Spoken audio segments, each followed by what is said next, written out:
எல்லோருக்கும் வணக்கம்.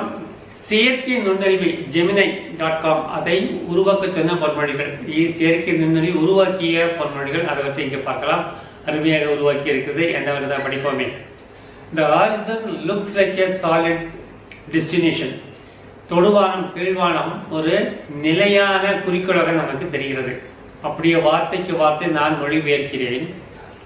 தொலைதூரத்தில் தெரியும் தொடுவானம் ஒரு நிலையான குறிக்கோளாக நமக்கு தெரிகிறது. நிலையான எல்லையாக அடைய வேண்டிய எல்லைக்கோடாக நமக்கு தெரிகிறது. ஆனால் the closer you sail the further it moves. அது கிட்ட போக அது பின்னாடியே போய்கொண்டிருக்கும்.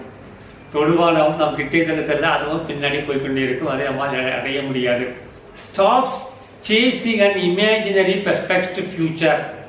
தொடுவானம் என்பது நம்மால் எட்ட முடியாத ஒரு எதிர்காலம் என்று வைத்துக் கொள்ளுங்களேன். நாம் கனவில் கண்ட எதிர்காலம், அப்படி ஒரு கனவை நீ தேடாதே என்கிறது இந்த பொருளுடைய மிகவும் அருமையாகத்தான் ஜெமினி.com எழுதியிருக்கிறது. என்ன சொல்கிறது? தொடுவானத்தை எப்படி தொட முடியாதோ அதுபோல நம்மால் எட்ட முடியாத கனவுகளை வைத்துக் கொண்டிருக்காரு.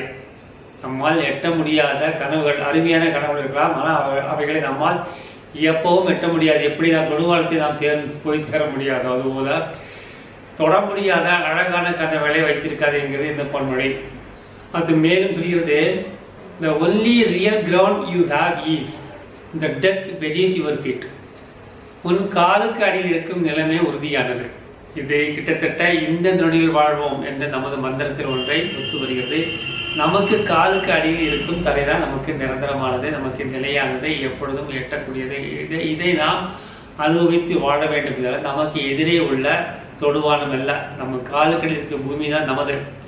நம் கண்ணுக்கு எதிரே இருக்கும் தொடுவானம் அல்ல என்கிறது எந்த பொன்மொழி. நமது மந்திரம் அன்பே சிவம், அன்புடன் வாழ்வோம், கடமையை செய்வோம், எந்த நாளில் வாழ்வோம், எல்லோருக்கும் உதவி செய்வோம், எல்லாம் சுகமயம். நன்றி, வணக்கம்.